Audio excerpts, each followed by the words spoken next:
I'm delighted to announce that Season 3 of Mastering Therapy will be released next Thursday, the 4th of September. The season is going to cover, as usual, a wide range of topics and modalities.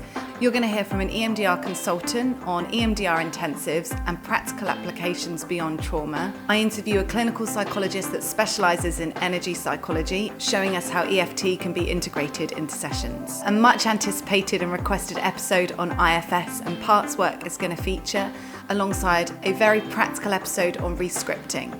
Something I've done this season is there's far more live demonstrations and role plays, so you'll get not just to hear about the work, but hopefully to see a clinician in action. I'm opening the season with something a little bit different. I think a lot of us are finding that many of our clients are using ChatGPT outside of sessions for emotional support. And so I put a lot of the questions that we have directly to ChatGPT itself.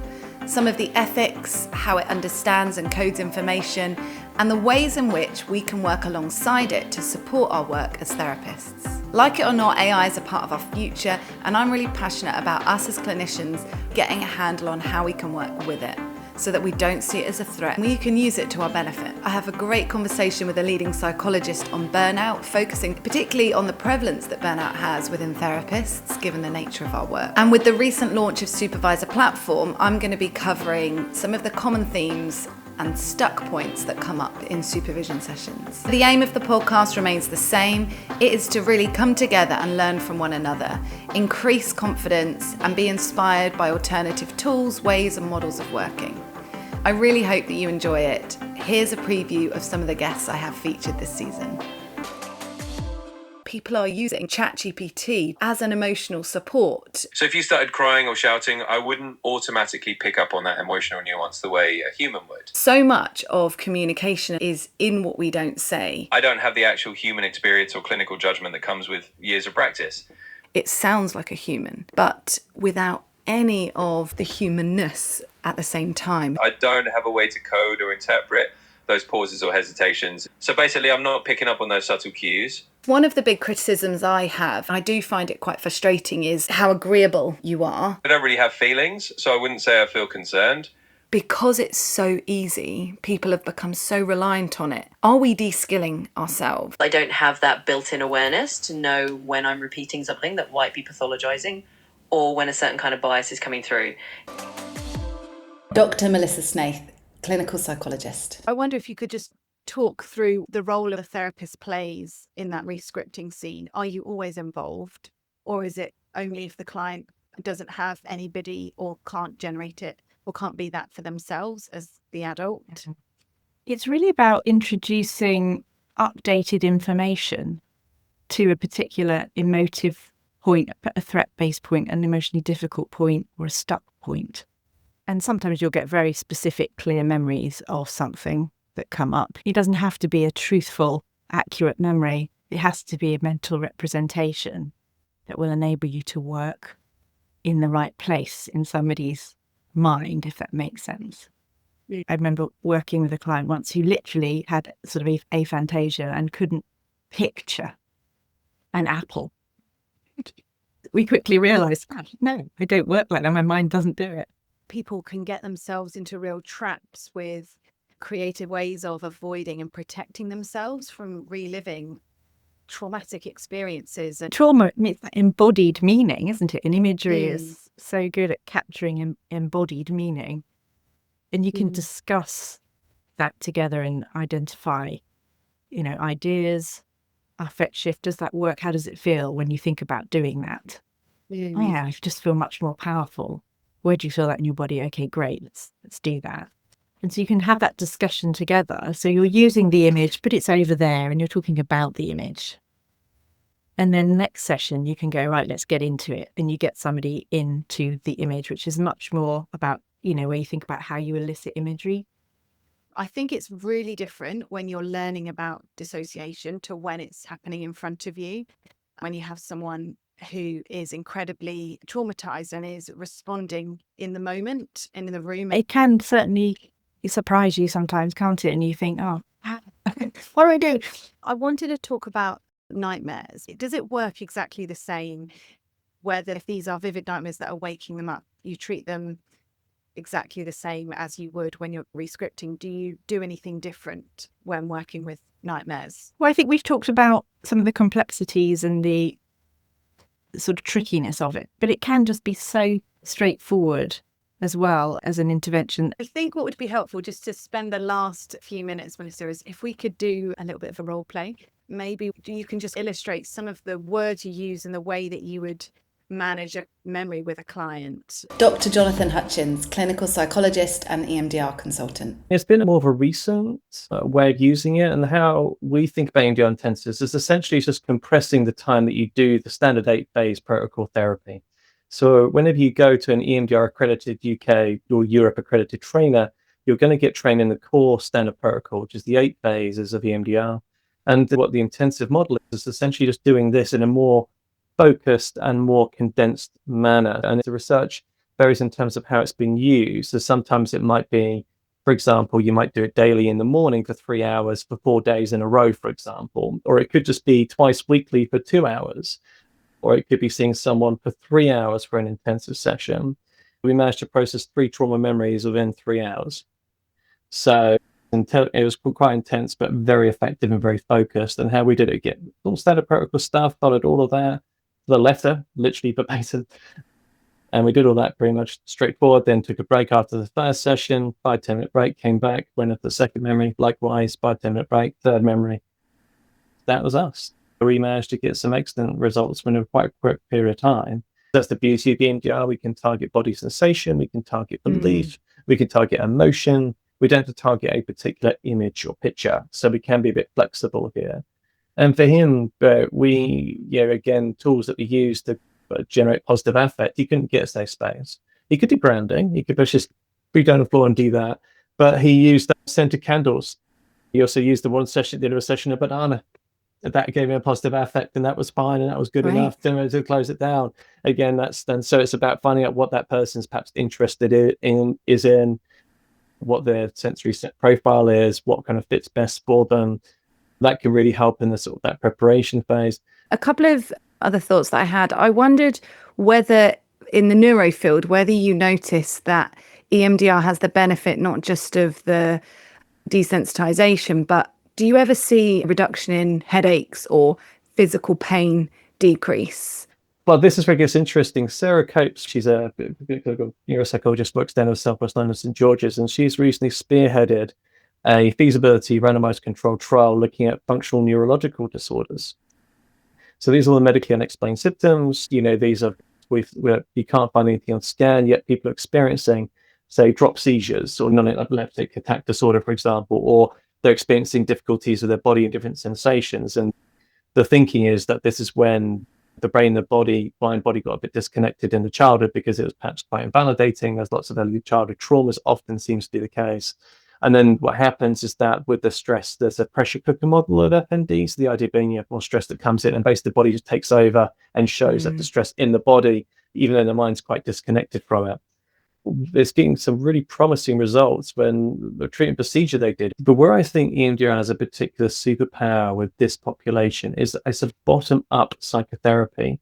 For me, it's quite neurobiological what happens. It's using the brain's natural neurobiology to overcome traumatic material. And I think when you think about clients with brain injury, traditional therapies are a lot more challenging to apply and to use because they rely a lot more on this prefrontal cortex and sided temporal lobes with your Wernicke's and our Broca areas, our speech production, and all of those kind of things to articulate. EMDR doesn't have to be very speech-based at all. It's very much almost non-verbal. It's actually helping people to move through things, and all we need is just headlines and ideas about if things are changing or not. Dr. Claire Plumley, clinical psychologist and EMDR consultant. So the British version is called Burnout, How to Manage Your Nervous System Before It Manages You. And the US version has a different title and cover. It's called The Trauma of Burnout. And that was actually my working title, The Trauma of Burnout, because I'm trauma trained, I'm an EMDR consultant, and where I thought the gap in the market for a book was bridging that gap of the information you give in, trauma training to your clients was relevant in burnt out clients who I felt really was another form of being traumatized by persistent demands that never stop. And I explain the different definitions of burnout in the book and how I see that as being relevant to our burnt out community. Can someone be burnt out and not realise? I think functional burnout, stage 4 burnout, yes, people can be ploughing through their symptoms and did not realise and be masking to themselves as well as others that they're struggling and not realise until afterwards.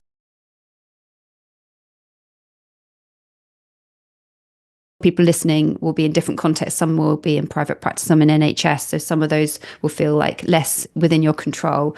But if that carries on for too long and we don't take breaks and we do override all our messages, our body is telling us about how we're at max capacity, then that can then tip into the burnout, which is the kind of, you're still functioning, but you are burned out. And what we mean by that is you're hitting the 3 dimensions that are outlined in the WHO definition.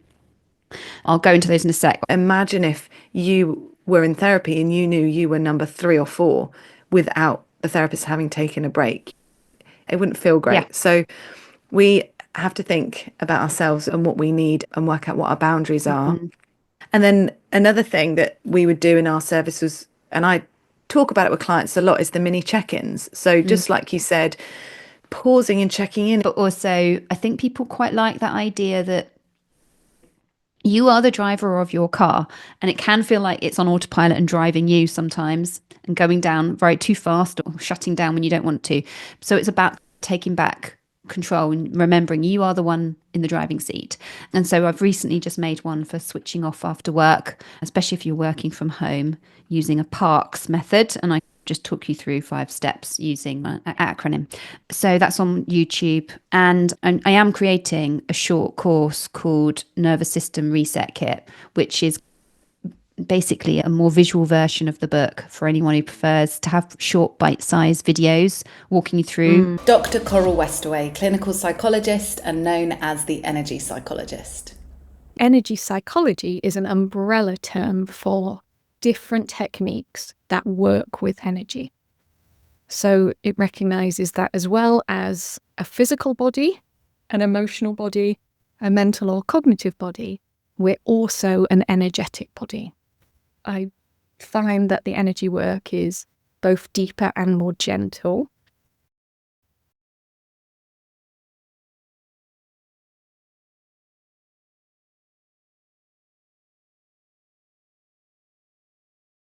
When we work at the energetic level, we're capturing more. So we're working deeper and we're clearing out more themes or issues that might have a physical component, an emotional component, a mental component. I think a general explanation that I will give to people is that when we go through life, particularly our early life, and we encounter experiences where it's not been fully safe or possible to feel, to express, to be met in those experiences, then they can't always move through us fully. And so they often get stuck in our system, in our bodies, and in our energy system.